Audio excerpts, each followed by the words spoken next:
지난주에 룻기 말씀이 다 끝났습니다. 그래서 이 다음에는 어떤 성서를 보면 좋을까? 제가 개척하고 나서 처음 사도행전 설교 전체 했고요. 그리고 룻기가 두 번째로 끝났는데 세 번째는 어떤 성서라면 좋을까? 그런데 룻기 설교하면서 제가 마음 한구석으로 조금 마음이 어려웠던 것은 한 여인의 아픈 생애, 물론 해피엔딩이기는 합니다만 그 중간중간 너무 아프고 철약 맞은 생애를 이야기하는 것 같아서 마음이 좀 걸렸었거든요. 그래서 그 다음 성서를 고르면서는 이번에는 좀 화려한 여인의 생애를 좀 다뤄보면 좋겠다라는 생각을 좀 하게 되었고요. 그래서 오늘부터 에스더 말씀에 대해서 여러분과 함께 좀 나누어 보려고 합니다. 에스더, 그래서 첫 번째 시간인데요. 여러분, 이 첫 번째 시간을 통해서는 에스더의 전체적인 서론과 그리고 그 당시의 배경과 문화에 관한 이야기들을 좀 나누면서 여러분들이 앞으로 듣게 되실 에스더의 좀 더 이해를 돕고자 하는 시간으로 한번 마련을 해보았습니다. 그래서 오늘 제목은 서곡입니다. 서곡이라는 제목으로 하나님 말씀 나누기를 원합니다. 제가 집에서 함께 많은 아이들과 함께 살다 보니까 저희 집만 생기는 현상인지는 모르겠습니다만 저희 집 아이들은 유독 자기의 소유권과 자기의 영역 확보권에 대해서 많이 주장하고 또 다투기도 합니다. 심지어 저희 집의 둘째 아이 마음이는 자기가 선물 받은 사탕이나 초콜릿들, 할로윈 같은 때는 동네 한 바퀴만 돌아도 어마어마한 사탕과 초콜릿들을 받아오지 않습니까? 그 할로윈 때 받은 사탕들마저도 자기 개인 책상 서랍 속에 몰래 넣어두고 살고 있습니다. 그리고는 수많은 사탕 중에서 자신의 사탕을 누가 몰래 먹었다는 것은 어떻게 그렇게 귀신같이 잘도 아는지 자기가 학교 가 있는 동안 학교를 안 간 집에 있는 저희 집 막내 하리가 몰래 사탕을 빼먹기라도 하면 학교에 갔다가 돌아와서 그것을 확인하고는 하리를 불러놓고 야단을 치고는 합니다. 제가 이렇게 보면 마음이 책상 서랍을 열어보면 그냥 얼핏 봐도 좋기 1000개 가까이 될 것 같은 한 사탕이 들어있는 것 같은데요. 그 중에서 어떻게 동생이 뭘 먹었는지 그렇게 알고 있는지 저는 그게 참 아직까지도 풀리지 않는 미스테리입니다. 뭔가 표시를 해두었는지는 몰라도 그거를 꼭 알고는 자기의 감정을 표현하죠. 얼마 전까지만 해도 저희 집은 안방이 없습니다. 저희 집 안방을 열매, 마음이, 드림이 이 세 아이가 함께 사용하도록 저랑 아내가 안방을 내어준 지 오래됐습니다. 그 안방을 이 세 아이들이 사용하고 있었는데 아이들도 점점 커가면서 드림이가 남자아이이다 보니까 이 드림이라는 남자아이를 다른 방으로 그래도 빼주어야겠다라는 생각이 좀 들었어요.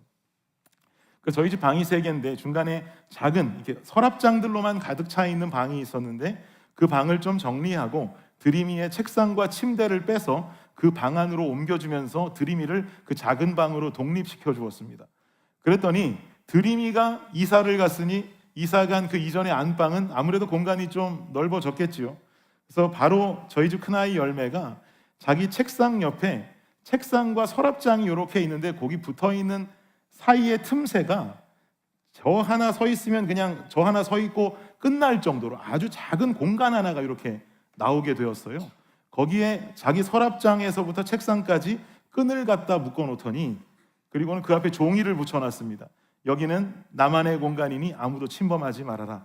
그리고는 실제로 우리 큰아이가 그 좁은 저 혼자 들어가서 서 있기도 힘든 그 공간 안에 들어가서 핸드폰도 그 안에서 보고 독서도 그 안에서 하고 숙제도 그 안에서 하고 바깥에 넓은 공간이 왜 그렇게도 많은데 왜 꼭 거기까지 들어가서 하는지 자기가 영역을 확보하고 그 영역을 지키겠다라고 하는 어떤 무언의 농성 같은 것을 저희 큰아이가 현재 하고 있는 중입니다. 참 그 모습 보면서 재밌다, 귀엽다라는 생각이 들고 있어요. 그나마 아직 저희 집의 4번과 5번 아이들이 자신의 영토와 소유권을 주장할 만한 언변과 생각이 없는 어린 나이여서 다행이지 조금만 더 커서 이 녀석들도 내 사탕, 내 공간, 내 영역을 주장하는 날이 곧 오게 된다면 우리 집에 참 볼만한 광경들이 많이 연출되어지겠다라고 하는 생각을 해봅니다.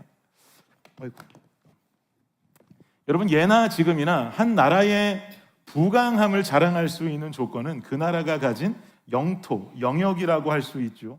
우리가 흔히 손꼽는 강대국 그러면 세계의 강대국은 당연히 우리가 살고 있는 미국이 들어갈 것이고요. 중국, 러시아와 같은 강대국들을 우리가 손꼽아 볼 수 있을 것입니다. 미국, 중국, 러시아와 같은 이 강대국들의 공통점을 꼽으라면 당연히 넓은 영토를 가지고 있고, 그리고 그만큼의 영토 안에 인구와 경제력, 군사력들을 자랑하고 있다는 것이죠. 여러분, 제국이라고 하는 단어 들어보셨죠? 제국. 국가가 아니라 제국이라고 하는 말의 의미는 서로 다른 민족, 다른 지역, 문화권을 군사력과 행정력으로 통합해서 지배하는 중앙 집권적 정치 체계의 단위를 제국이라고 부릅니다. 결국 제국은 국가라고 하는 한 나라만 존재하는 것이 아니라 여러 나라를 군사적으로 통합하고 여러 나라를 한꺼번에 지배하는 정치 체제인 것이죠. 보통 그래서 역사학자들이 인류 최초의 제국을 꼽아보라라고 말한다면 어느 곳을 꼽냐면 보통은 페르시아를 꼽습니다. 페르시아 제국. 페르시아는 지금으로 말하면은 여러분 이란입니다. 이란의 전신이 페르시아이죠. 고대 페르시아 제국의 크기가 얼마나 대단했는가, 제가 자료들을 조사해 보니까 당시 전 세계 인구의 44%의 인구가 속해 있는 곳이 페르시아 제국이었다 그럽니다. 그러니까 그 페르시아 제국이 얼마나 컸는지를 우리는 가늠할 수가 있는 거죠. 지금의 중동 국가들, 그리고 터키를 비롯한 그리스인들이 살고 있는 그리스 주변의 일부 위성 도시들까지 모두가 다 페르시아의 영토였습니다. 근데 여러분, 우리가 성경에서 만나는 이스라엘이라고 하는 국가의 역사를 한번 함께 생각해 볼 필요가 있는데요. 이스라엘이라고 하는 국가는 남유다와 북이스라엘로 분단되어지죠. 솔로몬 정권 이후에. 그 뒤에 북이스라엘이라는 나라는 BC 722년이 되자 아수르에 의해서 멸망하게 됩니다. 그리고 남쪽에 있는 남유다는 BC 586년에 바벨론이라고 하는 강대국에 의해서 멸망하게 됩니다. 이때 바벨론이 아수르를 집어삼키면서 사실은 이스라엘 민족들은 북이스라엘의 경우에는 아수르 포로화에 있다가 바벨론으로 넘어가는 상황에 이르게 되는 것이고, 그 뒤에 바벨론도 결국은 페르시아에 의해서 흡수가 되면서 이스라엘 민족들은 자연스럽게 바벨론 포로에서 페르시아 포로화로 들어가게 됩니다.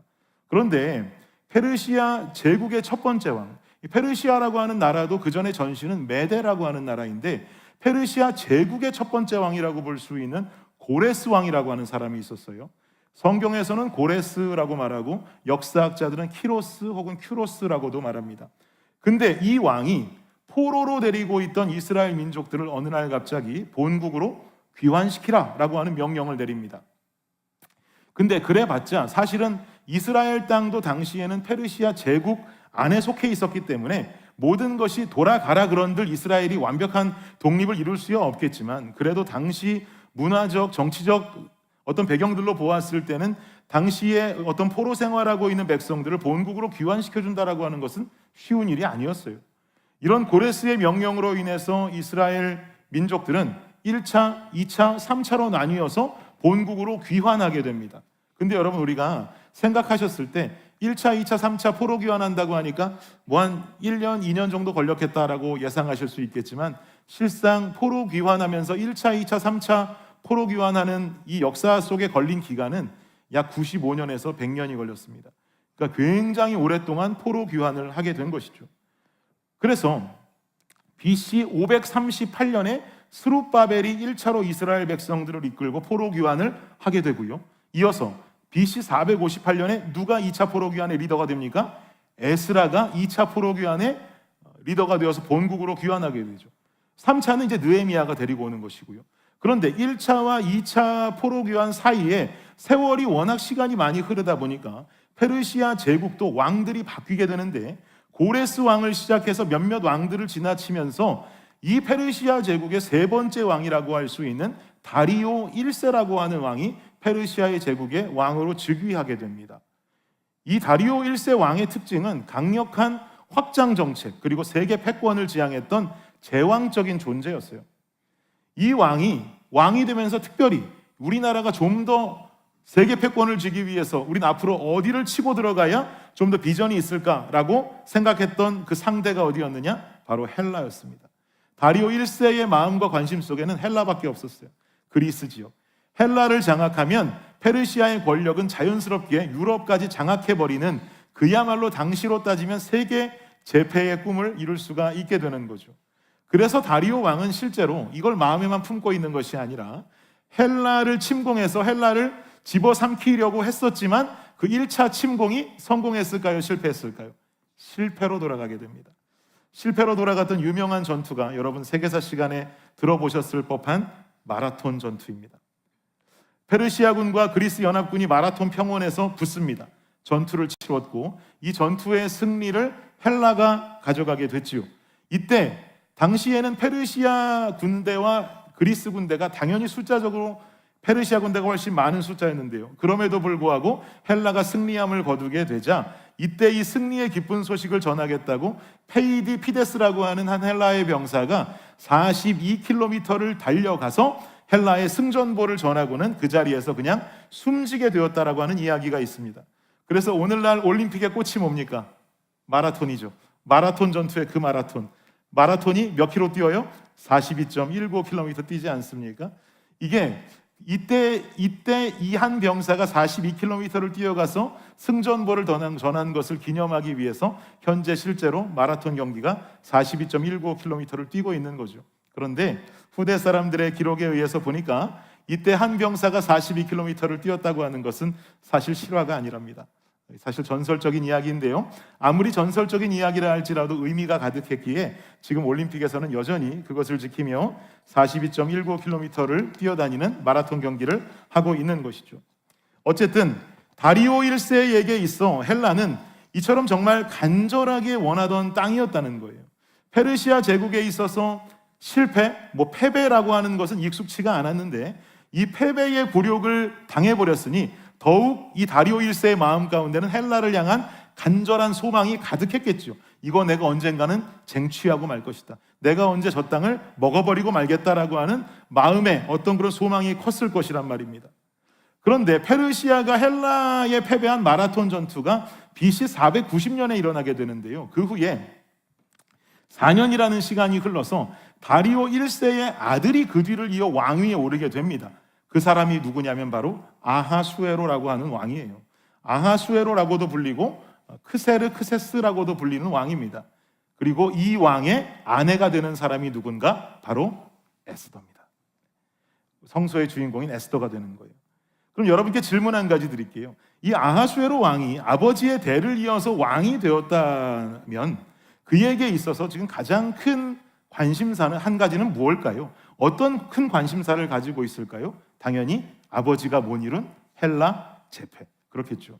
근데 문제는 뭐예요? 4년 전에 한번 졌단 말이에요. 패배의 아픔이 있단 말이죠.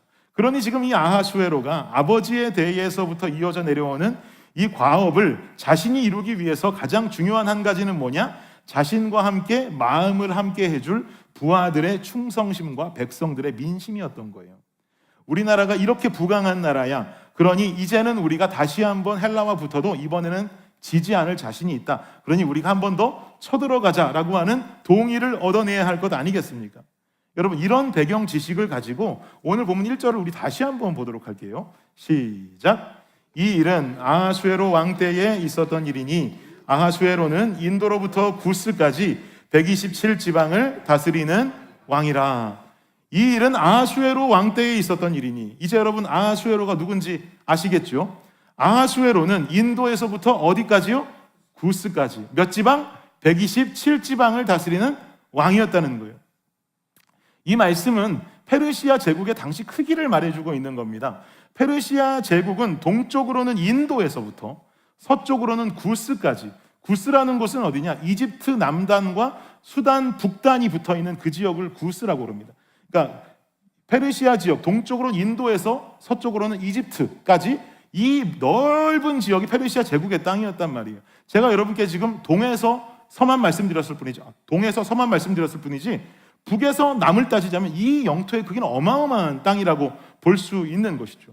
그리고 나서 이어지는 3절 말씀을 한번 보세요. 시작. 왕위에 있은 지 제3년에 그의 모든 지방관과 신하들을 위하여 잔치를 베푸니 바사와 메대의 장수와 각 지방의 귀족과 지방관들이 다 왕 앞에 있는지라. 왕위에 오른 지 3년 되던 때에 모든 지방관과 신하들을 위해서 잔치를 베풀었다라는 것입니다. 바사는 어디예요? 페르시아를 말하는 것이고요. 메대는 페르시아의 전신이 되는 나라를 말합니다. 바사와 메대의 장수들을 모두 다 불러 모았다. 그리고 지방의 귀족들과 지방관까지 모두 왕 앞에 모였다 이 말이에요. 왜 이렇게 고위급 관료들이 한자리에 다 모인 것이겠어요? 아하수에로는 지난날의 패배를 잊고 다시 한번 헬라에게 침공을 도전하기 위해서 자기 나라의 높은 관료들, 그들의 충성심, 그리고 백성들의 민심을 사기 위해서 지금 잔치를 벌였다라고 하는 사실인 거예요. 이 잔치에서 아하수에로가 보여줘야 되는 것은 당연히 뭐겠습니까? 우리나라는 이렇게 부강하다, 내 왕권은 이렇게 강하다, 그래야 왕을 믿고 나라의 부강함을 믿고 다시 한번 헬라로 쳐들어갈 수가 있는 것이죠. 아니나 다를까 이어지는 4절을 한번 보세요, 여러분. 시작. 왕이 여러 날 곧 180일 동안에 그의 영화로운 나라의 부함과 위엄의 혁혁함을 나타내니라. 잔치를 열었어요. 얼마 동안 열었다고 말합니까? 180일 동안. 6개월 동안 잔치만 한 거예요, 여러분. 왜 그랬을까요? 그만큼 우리는 부강하다는 거죠. 그만큼 우리는 가진 것이 많다는 거예요. 그리고 성경은 뭐라고 기록합니까? 그의 영화로운 나라의 부함과 위엄의 혁혁함을 나타내니라. 아무 이유 없이 6개월간 잔치 열고 나라의 고위급 관리들을 부르고 뭐 이런 것이 아니라 이 나라의 부강함과 위엄의 혁혁함을 나타내고 강조하기 위해서 6개월간 파티를 벌였다는 거죠. 이러한 이유로 인해서 이 파티가 벌어졌다라고 하는 것을 우리는 이제 배경적인 지식으로 알고 있어야 되는 것입니다. 근데 이뿐만이 아니라 이어지는 5절 말씀도 한번 보시면 함께 한번 읽어볼까요? 시작. 이날이 지남에 왕이 또 도성 수산에 있는 귀천간의 백성을 위하여 왕궁 후원들에서 7일 동안 잔치를 베풀세. 도성 수산에 있는 귀천간의 백성을 위해서 고위급 관료들과 바사와 메대의 장수들만 불러서 파티를 벌인 게 아니라 그 지역 안에 있는 귀천을 막론한 모든 백성들을 위해서도 7일 동안 잔치를 벌였다는 거예요. 그에게는 민심도 중요하게 필요했던 것이죠. 이렇게 철저하게 준비했습니다. 이렇게 최선을 다해 준비했어요. 그러면 이렇게 철저하게 준비하고 BC 480년경에 진행된 아하수에로가 이끄는 헬라를 향한 2차 헬라 침공은 결국 여러분 성공적으로 끝나게 될까요? 아하수에로가 이끄는 페르시아 대군은 헬라를 침공하게 되고요. 결국은 테르모필레 협곡이라는 곳에서 스파르타라고 하는 그리스의 한 도시의 군사 300명과 함께 전투를 벌이게 됩니다. 여러분은 이 장면을 영화로 보신 적이 있을 거예요. 영화 300에 나오죠. 스파르타 하면서 나오는 그 영화 있지 않습니까? 스파르타의 300명의 용사들이 페르시아 대군을 상대로 싸움을 하게 되는데 당연히 싸움이 안 되죠. 이 300명의 스파르타군이 페르시아와의 전투를 통해서 시간을 벌어주고 버텨주면서 시간을 마련해준 덕분에 뒤에 그리스 연합군은 군대를 재정비하고 결국은 페르시아 대군을 살라미스라고 하는 곳으로 유인을 해서 페르시아를 격파하게 되는데 이 전쟁이 바로 살라미스 해전이 되는 것입니다. 그 후에 150년 정도의 시간이 지나가게 되고요. 헬라에서 나타난 독보적인 인물 알렉산더라고 하는 자가 페르시아를 집어삼키기 시작하면서 페르시아 제국은 역사 속에 사라지게 되죠. 어떻게 준비한 전쟁인데 얼마나 바라던 헬라 정복인데 페르시아는 결국 헬라를 정복하지 못합니다. 왜 그랬을까요, 여러분? 전력이 약했을까요? 전략이 형편없었을까요? 전력이 약하고 전략이 형편없었다면 그 이전에 페르시아 제국은 어떻게 127도를 다스리고 인도에서 구스까지 이 넓은 영토를 가질 수 있었던 큰 나라로 존재할 수가 있었겠습니까? 그건 아니겠죠. 모든 것이 뛰어나도 헬라보다는 뛰어났을 것입니다. 그럼에도 불구하고 페르시아는 헬라를 이길 수가 없었어요. 왜 이길 수 없었을까요? 다니엘 11장 2절 말씀을 함께 한번 보시죠. 시작. 이제 내가 참된 것을 내게 보이리라. 보라, 바사에서 곧 새 왕들이 일어날 것이요 그 후에 넷째는 그들보다 심히 부요할 것이며 그가 그 부요함으로 강하여진 후에는 모든 사람을 충동하여 헬라 왕국을 칠 것이며. 여러분 지금 다니엘 말씀인데요. 다니엘 말씀이 기록된 때에는 BC 530년경에 이 다니엘에게 임한 하나님의 예언을 통해서 쓰여진 책입니다. 그러니까 530년에 하나님의 예언이 다니엘에게 임했다는 거예요. BC 530년에. 그럼 그때는요, 그 당시는 이스라엘은요 아직 바벨론 포로 상황이에요. 그런데 앞날의 예언이 다니엘에게 임하기를 앞으로 바사의 새 왕이 일어날 것이다. 그런데 그 후에 넷째는 그들보다 심히 부요할 것이다. 그리고 부요함으로 인해 그는 강해질 것이다. 강함과 부함을 가지고 모든 사람을 충동해서 헬라 왕국을 칠 것이다 라고 예언하고 있단 말입니다. 저기 말하는 넷째 힘센 왕이 누굴까요? 그 사람이 아하수에로예요. 아하수에로가 왕이 되는 해는요 BC 486년입니다. 여러분, 다니엘에게 예언이 임한 뒤 50년 후에 일어나는 일이에요. 그러나 하나님께서는 그가 부할 것과 강할 것, 그리고 무리를 충동해서 헬라를 칠 것까지 50년 전에 이미 예언하고 말씀하고 계신다는 사실입니다. 그리고 더 중요한 것은 이어지는 3절도 한번 보실까요? 3절 말씀 시작. 장차 한 능력 있는 왕이 일어나서 큰 권세로 다스리며 자기 마음대로 행하리라. 장차 한 능력 있는 왕, 누굽니까? 알렉산더입니다. 큰 권세로 다스릴 것이다. 목사님, 저 사람이 알렉산더임을 어떻게 주장할 수 있을 만한 근거가 있겠습니까? 그 다음 구절을 보시겠습니까? 4절 시작. 그러나 그가 강성할 때에 그의 나라가 갈라져 천하 사방에 나누일 것이나 그의 자손에게로 돌아가지도 아니할 것이요 또 자기가 주장하던 권세대로도 되지 아니하리니 이는 그 나라가 뽑혀서 그 외에 다른 사람들에게로 돌아갈 것임이라. 저기 보니까 그가 강성할 때에 나라가 갈라질 것이다. 여러분, 알렉산더가 헬라 대군을 이끌고 페르시아를 치고 들어가서 어디까지 가냐면 페르시아 영토였던 인도까지 딱 치고 들어간단 말이에요.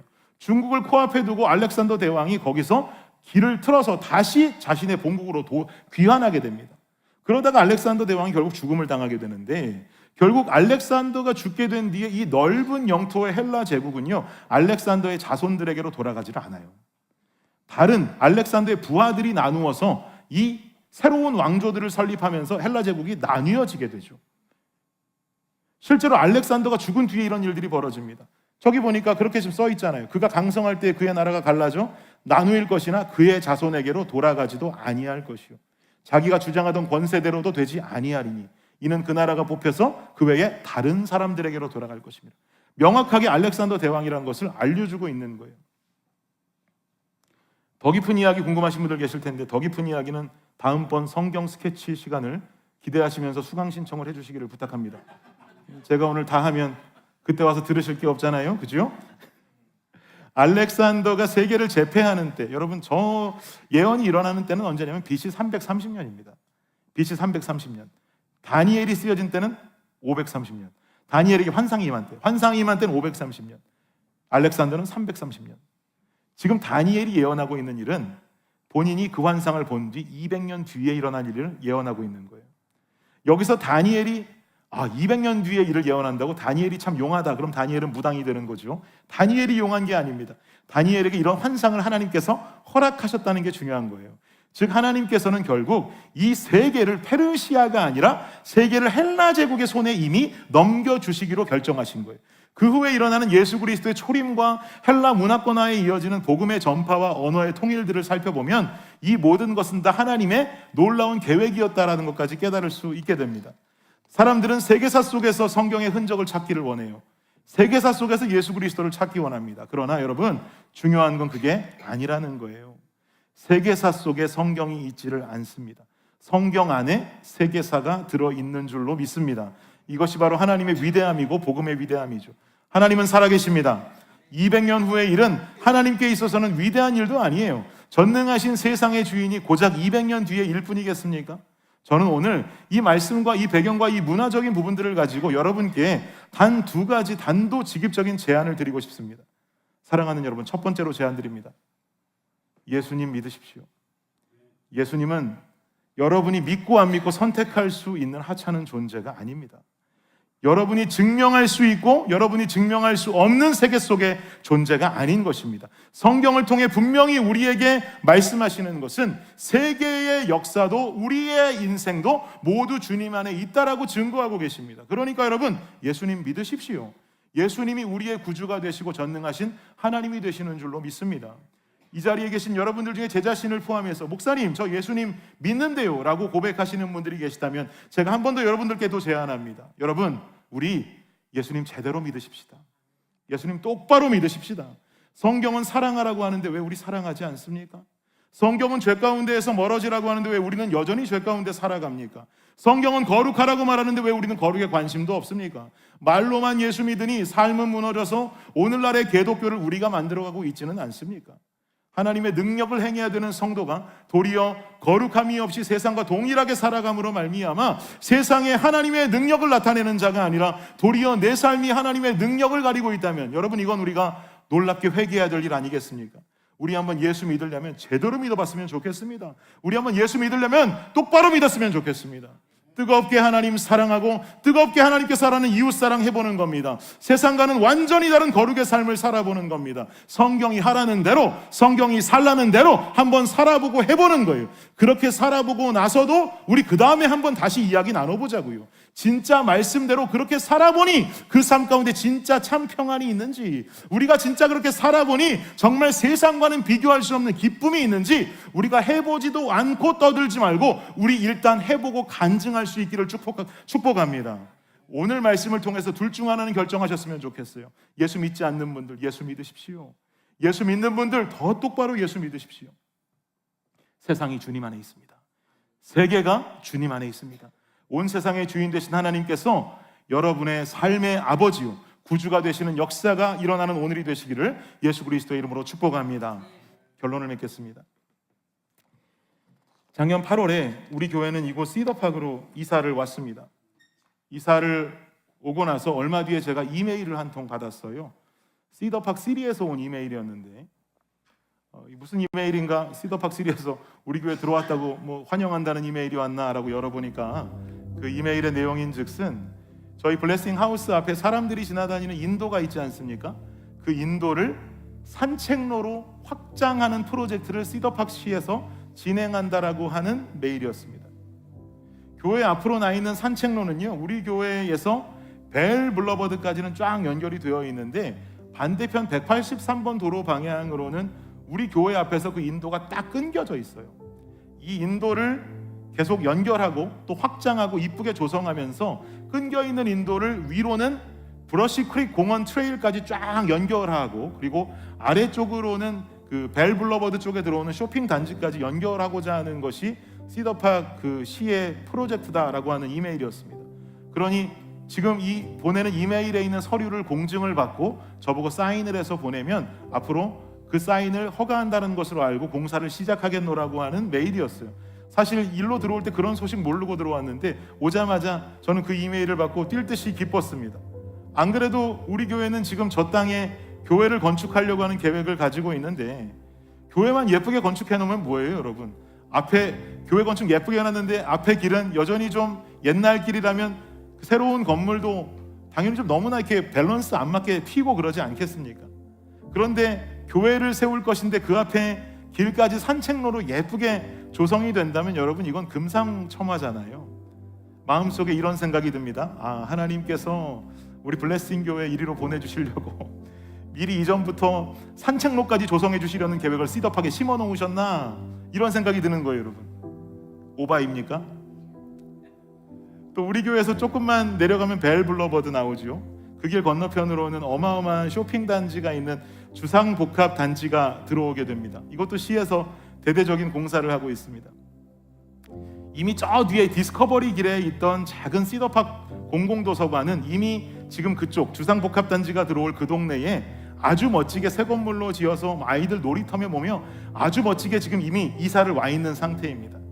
여기에 쇼핑 단지까지 들어오면 유동인구도 늘어나게 될 것이고, 우리 교인들도 교회에 오셨다가 커피 한잔하고 교제할 수 있는 아지트들이 생겨날 수 있으니, 나이아가라 목장 맨날 맥도날드만 가셨는데 이제 곧 좀 더 멋진 곳으로도 가실 수 있을 것 같다라는 생각이 듭니다.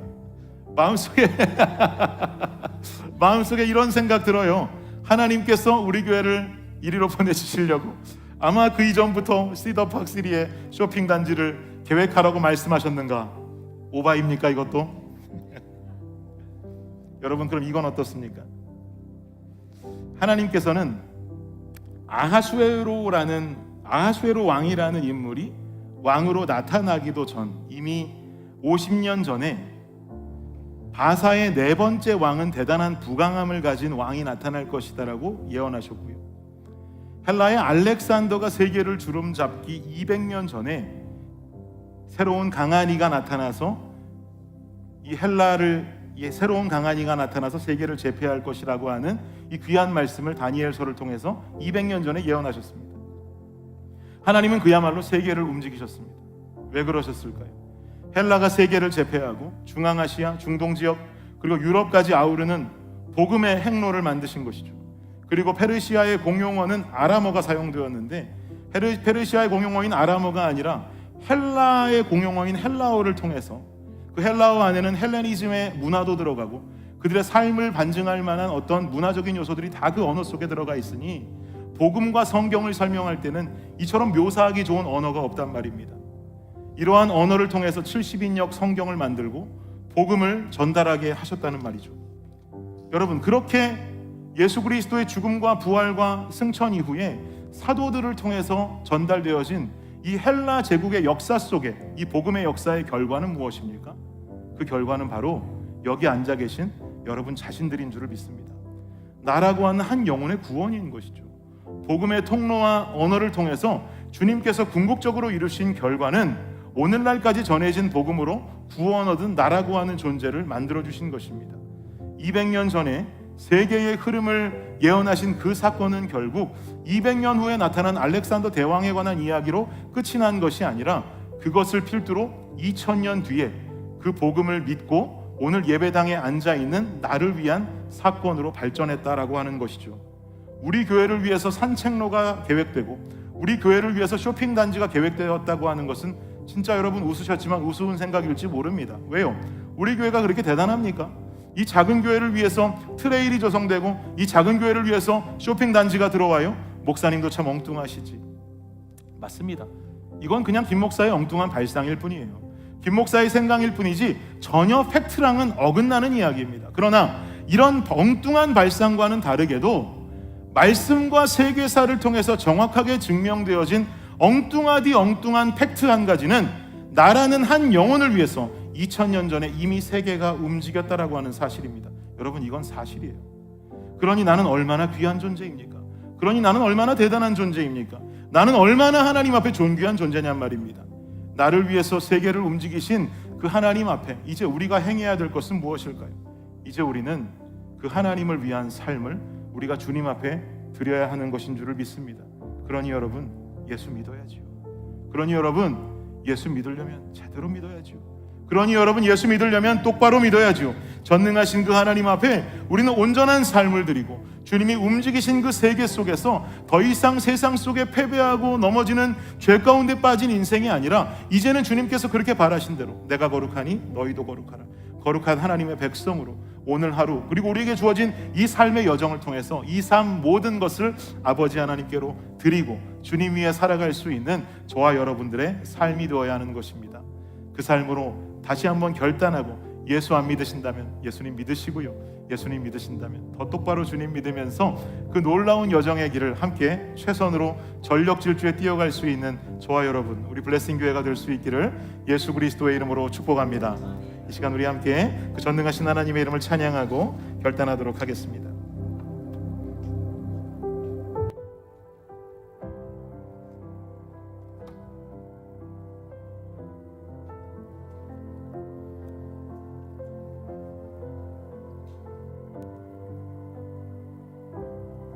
사랑하는 나의 아버지, 사랑하는 나의 아버지, 이름 높여드립니다. 주의 나라 찬양 속에, 주의 나라 찬양 속에 임하시니 능력의 주께, 능력의 주께 찬송하네. 전능하신 하나님 찬양 언제나 동일한 전능하신 하나님 찬양 영원히 다스리네. 영원히 다스리네. 사랑하는 나의 아버지, 하는 나의 아버지, 이름 높여드립니다.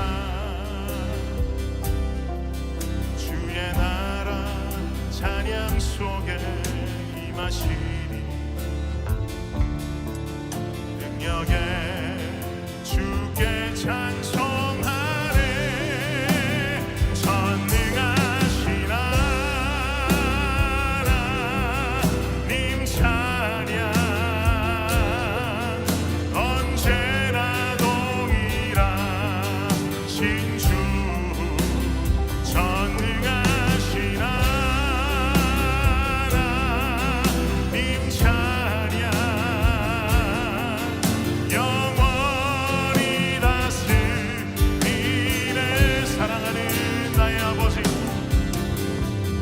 사랑하는 나의 아버지, 이름 높여드립니다. 주의 나라, 주의 나라 찬양 속에 임하시니 능력의 주께 찬송하네. 전능하신 하나님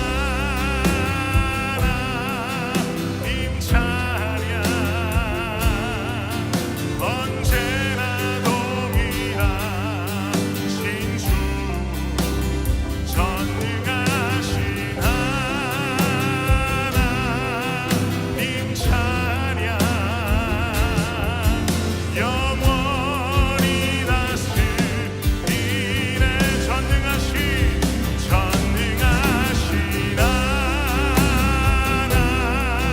하나님 찬양 언제나 동일하신 주. 전능하신 하나님 찬양 영원히 다스리네. 나 주의 이름 높이니, 나 주의 이름 높이니, 나 주의 이름 높이니. 하늘 높이 올린 깃발처럼 주의 이름 높이니. 전능하신 하나님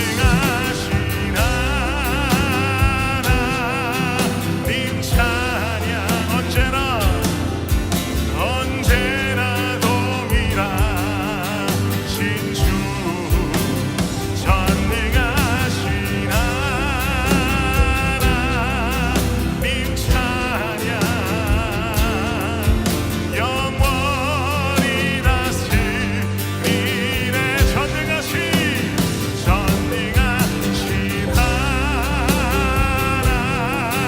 하나님 찬양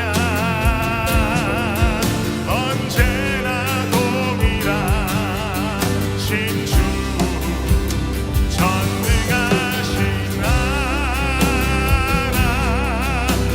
찬양 영원히 다스리네. 우리 다시 한번 전능하신 하나님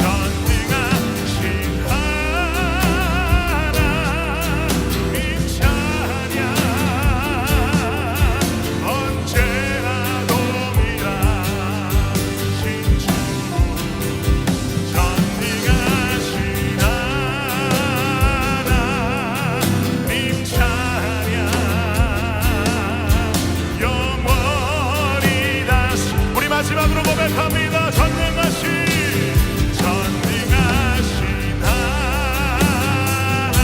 하나님 찬양 언제나 동일하신 주.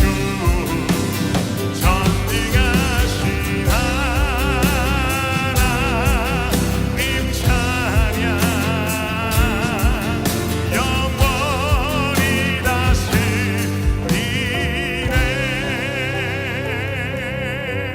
여러분, 이 시간 우리 한 목소리로 좀 기도하며 나아가실 때에 그렇습니다. 주님, 우리가 온전히 이제 하나님을 향한 삶을 살아갈 수 있는 내가 되게 하여 주시옵소서.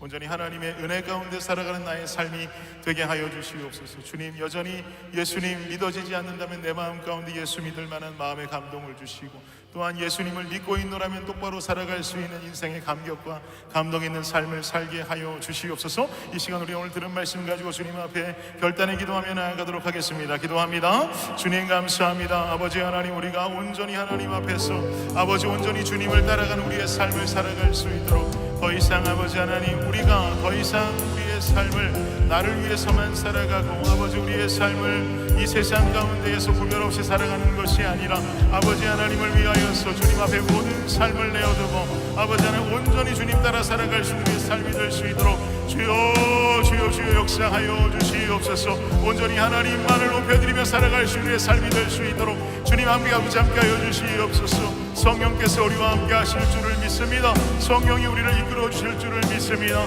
하나님의 은혜 가운데 아버지 우리의 삶을 아버지의 뜻대로 아버지의 원대로 이끌어 가실 줄을 믿사오니 주님이여 우리의 삶을 온전히 주님 안에 살아갈 수 있는 믿음의 자녀 된 삶으로 살아갈 수 있도록 주여 함께하여 주시기를 간절히 원합니다. 주님 간절히 원합니다. 주님 역사하여 주시옵소서. 주님 함께하여 주시옵소서. 주님께서 우리를 붙드시며 아버지 하나님, 우리가 이제는 주님의 나라를 위하여서 하나님의 교회를 위하여서 하나님을 위하여서 아버지 우리의 삶을 드리며 온전히 아버지 주의 나라를 위하여서 한 걸음 한 걸음을 걸어 나아갈 때에 주님이여 온전히 주를 떠나지 아니하고 아버지 곁에 주님과 함께 주님 곁에 아버지의 아버지 품 안에 살아갈 수 있는 될 수 있도록 주님 함께 하여 주시기를 간절히 원합니다. 주님 역사하여 주시옵소서. 주님 함께 하여 주시옵소서.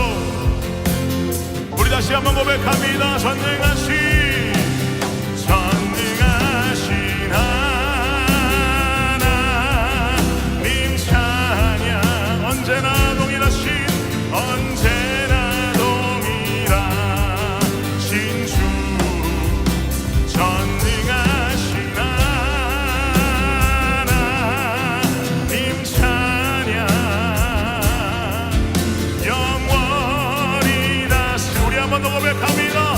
전능하신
자리에서 일어나셔서 찬양할까요? 주는 미 거룩과 진리 능력에 주의 영광 나타나셨네. 선포하라 선하신 주, 주의 인자는 영원한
하나님인 줄을 선포하고 믿습니다. 우리를 2000년 전부터 계획하시고 우리를 향한 그 사랑의 크기를 보여주신 하나님, 우리가 당신 그 사랑의 깊이만큼 따라갈 자신도 없고 우린 그 능력 밖이지만 우리가 최선을 다해 몸부림치기는 이제 내 작은 인생마저도 주님 위에 살겠노라고 하는 선포와 결단이 살아있게 하여 주시옵소서. 우리 홀로 힘으로는 너무나도 힘드니 성령께서 함께 하셔서 우리를 인도하여 주사 올바른 길로, 바른 길로, 멋진 길을 향해 걸어갈 수 있는 우리 블레싱 성도들과 교회들이 되게 하여 주시옵소서. 지금은 우리 주 예수 그리스도의 은혜와 무한하신 하나님의 사랑과 놀라운 성령의 은총이 오늘 이 시간 주 앞에 나와 예배하고 찬양하고 결단하며 돌아가는 이 자리에 모인 모든 주의 백성들 머리머리 위에 지금으로부터 영원까지 함께 하시기를 우리 주 예수 그리스도의 이름으로 축원하옵나이다. 아멘. 아멘.